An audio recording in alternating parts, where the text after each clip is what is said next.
నిన్న అమిత్ షా గారు కొన్ని వ్యాఖ్యలు చేశారు. 2026 నాటికి నక్సలిజం లేకుండా చేస్తామని చెప్తున్నారు. నిన్న దాంతో పాటుగా భారీ ఎన్కౌంటర్ ఒకటి జరిగింది బస్తర్ ప్రాంతంలో. చెప్పాలంటే చాలా తీవ్రమైన ఎన్కౌంటర్ అండి. చూసారు ఇక్కడ 80 రోజుల్లోనే కేవలం 80 రోజుల్లోనే 120 మంది మావోయిస్టులు ఎన్కౌంటర్ అయిపోయారంట. అయితే ఇక్కడ గ్రౌండ్ రియాలిటీలో మాట్లాడుకుంటే ఎన్కౌంటర్లో చనిపోతున్న వాళ్ళందరూ కూడా మావోయిస్టులు కాదు.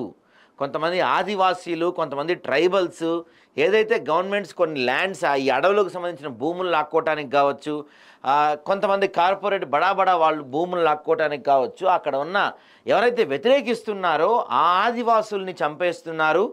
ఏది నక్సలైట్లు మావోయిస్టుల ముసుగులో అని చెప్పి కూడా కొన్ని సంఘాలు వీళ్ళు ఆరోపిస్తున్నారు. మరి దాంట్లో నిజాలేంటో తెలియదు. కానీ అమిత్ షా అయితే పెద్ద పెద్ద స్టేట్మెంట్లు ఇస్తున్నారు. ఏమన్నారు? మార్చి 26 డేట్ ఎంత అండి? సారీ 2026 నాటికి అసలు నేను నక్సలిజం లేకుండా చేస్తాను, నేను అది లేకుండా చేస్తాను అని చెప్తున్నారు. నక్సలిజం అనేది ఇప్పుడు అంత పెద్ద సమస్య అయిపోయిందా?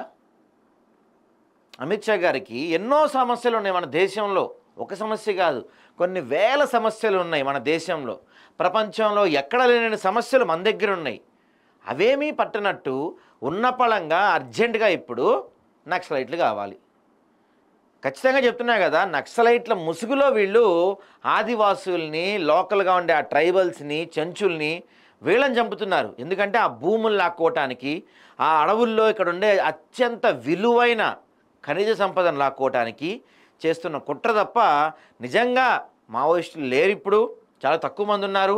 వాళ్ళ వల్ల కూడా పెద్ద ప్రమాదాలు ఏం జరగట్లేదు. అలాంటి వాళ్ళని ఏరివేయటానికి ఒక ప్రత్యేక ప్రోగ్రాం పెట్టి దానికి ఇంత కోట్లు కేటాయించి ఇంత చేయాల్సిన అవసరం అయితే లేదు. ఇదంతా కూడా ఒక ప్లాన్ ప్రకారం జరుగుతున్న పనిలానే నాకైతే కనపడుతుంది. ఇదిగో రక్తం ఊడిన బస్తర్, వేరువేరు చోట్ల జరిగిన ఎదురు కాల్పుల్లో 30 మంది మావోయిస్టుల మృతి, ఓ జవాన్ వీరమరణం, మరో 2 తీవ్ర గాయాలు. 2026 మార్చి నాటికి నక్సలిజం అంతం చేస్తామని పునరుద్ఘాటించిన అమిత్ షా. అదేంటండి ఇప్పుడు అర్జెంటుగా నక్సలిజం అంతం చేసేస్తారంటే. మావోయిస్టులకు మరో భారీ ఎదురు దెబ్బ తగిలింది. ఛత్తీస్గఢ్లోని బస్తర్ డివిజన్లో గురువారం జరిగిన 2 భారీ ఎదురుకాల్పుల ఘటనలో 30 మంది మావోయిస్టులు మృతి చెందారు. ఓ జవాన్ వీరమరణం పొందారు.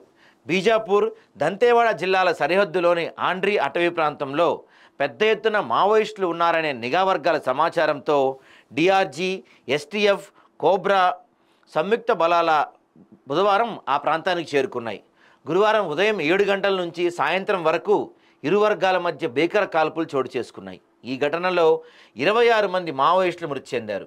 వారి మృతదేహాలను, పెద్ద ఎత్తున ఆయుధాలు, పేలుడు సామాగ్రిని భద్రతా బలగాలు స్వాధీనం చేసుకున్నాయి. మృతుల్లో పశ్చిమ బస్తర్ డివిజన్లోని కమిటీ సభ్యులు కూడా ఉండొచ్చని భావిస్తున్నట్లు చెప్తున్నారంట. సో బలగాల క్యాంపులు చేరిన తర్వాత కానీ పూర్తి స్థాయి వివరాలు చెప్తామంటున్నారు. ఇక్కడ చూడండి, ఇది చూద్దాం మనం ఒకసారి. జనవరిలో 48 మంది, ఫిబ్రవరిలో 40 మంది, తాజాగా 30 మంది. అంతకుముందు ఇంకో 2. దండకారణ్యంలో ఈ ఏడాది జరిగిన ఎన్కౌంటర్లో ఇప్పటివరకు చనిపోయిన వాళ్ళ సంఖ్య 120. 120 ఏంటండి? అంటే గవర్నమెంట్ ఎప్పుడు కూడా ఇలాంటి విషయాల్లో చెప్పే లెక్క ఒకటి ఉంటుంది, గ్రౌండ్లో వేరే లెక్క ఉంటుందండి. వీళ్ళు చెప్తుందే 120 మంది చెప్పారంటే అక్కడ గ్రౌండ్లో ఇంకెంతమంది చనిపోయి ఉంటారో, ఇంకెంతమందిని వీళ్ళు చంపేసి ఉంటారు. ఖచ్చితంగా చెప్తున్న లెక్కకి ఏమాత్రం పొంతన ఉండదు ఇలాంటి విషయాల్లో. ఇక వారి ఆయువు పట్టుపై సాయుధ బలగాలు గురి చూసి కొడుతుండటంతో మావోయిస్ట్ శ్రేణులు కకావికలమవుతున్నాయి. 2026 మార్చి నాటికి దేశంలో మావోయిస్టులు లేకుండా చేయటమే లక్ష్యమని కేంద్రం ప్రకటించిన నేపథ్యంలో ఆపరేషన్ కగార్ గతేడాది నుంచి ఊపందుకుంది. మావోయిస్టులకు ఇన్నాళ్ళు కీలక స్థావరాలుగా నిలిచిన అబూజ్మఠ్ అడవుల్లోకి భద్రతా బలగాలు చొచ్చుకెళ్తుండటంతో తరచూ ఎన్కౌంటర్లు చోటు చేసుకుంటున్నాయి. ఛత్తీస్గఢ్లో గురువారం నాటి 2 ఎన్కౌంటర్లతో కలిపి ఈ ఏడాది మరణించిన మావోయిస్టుల సంఖ్య 120కి చేరింది. కేవలం 80 రోజుల వ్యవధిలోనే ఇంతమంది మరణించడం బలగాలు నిర్వహిస్తున్న ఆపరేషన్ల తీవ్రతకు అద్దం పడుతుంది. ఇక 25 ఏళ్లలో ఈ ఏడాది అంటే గత ఏడాది ఎక్కువ ఎన్కౌంటర్లు జరిగాయంటండి. ఛత్తీస్గఢ్ పోలీసులు ప్రత్యేక బలగాలతో కలిసి 2024లో నిర్వహించిన ఆపరేషన్లలో అత్యధికంగా 235 మంది మావోయిస్టులు మరణించారు. అంతకుముందు 2009లో 154 మంది, 2016లో 135, 2018లో 132, 2006లో 117 మంది మావోయిస్టులు ఎన్కౌంటర్లో మృత్యువాత పడ్డారు. కానీ గతేడాది ఓన్లీ 2024లోనే దగ్గరగా 230 మంది చనిపోయారంట. చనిపోలా, చంపేయబడ్డారు. ఆ ఒక్క సంవత్సరమే 235 మంది మావోయిస్టులు చంపేయబడ్డారు. ఇది అఫీషియల్గా గవర్నమెంట్ చెప్తున్న లెక్కలు. అన్అఫీషియల్గా 500 పైనే ఉండొచ్చు అది. అందులో నేను చెప్పాగా ఇందా నుంచి ఎవరైతే ఈ చెంచులు, ఆదివాసులు, ట్రైబల్స్ ఇలాంటి వాళ్ళు ఎవరైతే ఉన్నారో వాళ్ళని కూడా వీళ్ళ ముసుగులో చంపుతున్నారు. దీని గురించి ఏ మానవ హక్కుల సంఘాలు మాట్లాడతలేరు, ఏ సామాజిక బాధ్యత ఉన్న వాళ్ళు మాట్లాడతారు, ఎవరు పట్టించుకోవట్లేదు దీని గురించి. మనం రోజు పేపర్లో చూస్తాం ఎదురుకాల్పుల్లో మావోయిస్టులు చనిపోయారు. ప్రతిసారి మావోయిస్టులు చనిపోతున్నారంటే మనకు అర్థం కావట్లేదా ఇవి ఎదురుకాల్పులు కాదు, బూటకపు ఎన్కౌంటర్లని. ఒకసారి, 2 సార్లు, 3 సార్లు, ప్రతిసారి ఎదురుకాల్పుల్లో మావోయిస్టులు ఎట్లా చనిపోతారండి? అంటే ఖచ్చితంగా మనకు అర్థమవుతుంది ఏంటంటే ఇవన్నీ ఒక బూటకపు ప్లాన్డ్ ఎన్కౌంటర్స్. ఖచ్చితంగా ప్లాన్ చేసి ఎన్కౌంటర్ చేస్తున్నారు వీళ్ళందరినీ కూడా. ఇక గత 25 ఏళ్లలో దేశవ్యాప్తంగా వామపక్ష తీవ్రవాదానికి సంబంధించి 1681 హింసాత్మక ఘటనల్లో 1762 మంది మావోయిస్టులు మృతి చెందారు. ఇవే ఘటనల్లో 1243 మంది భద్రతా సిబ్బంది, 1056 మంది పౌరులు, మరో 24 మంది గుర్తులేని వ్యక్తులు మరణించారు. మొత్తం 4049 మంది ఆయా ఘటనలో మృతి చెందారు. 25 ఏళ్ల క్రితం దాదాపు 14 రాష్ట్రాల్లో ఉనికి చాటుకున్న మావోయిస్టులు ఇప్పుడు ఛత్తీస్గఢ్లో మాత్రమే కీలకంగా ఉన్నారు. మావోయిస్ట్ పొలిట్ బ్యూరో కేంద్ర కమిటీ అక్కడే మకాం వేసినట్లు ఖచ్చితమైన సమాచారం ఉండడంతో భద్రతా బలగాలు అటువైపు చొచ్చుకుపోతున్నాయి. ఒక ఛత్తీస్గఢ్లోనే 2019 నుంచి ఇప్పటి వరకు దాదాపుగా 250 సిఆర్పిఎఫ్ క్యాంపులను కేంద్రం ఏర్పాటు చేయడం తెలుస్తుంది. అక్కడ అడవుల్లో ప్రతి 4 కిలోమీటర్లకు ఒక క్యాంప్ నిర్మించే దిశగా అడుగులేస్తున్నారంట. మరి ఇంత అర్జెంటుగా ఇంత ఇదిగా చేస్తున్నారు, మిగతా సమస్యలను కూడా పట్టించుకోవాలి కదా.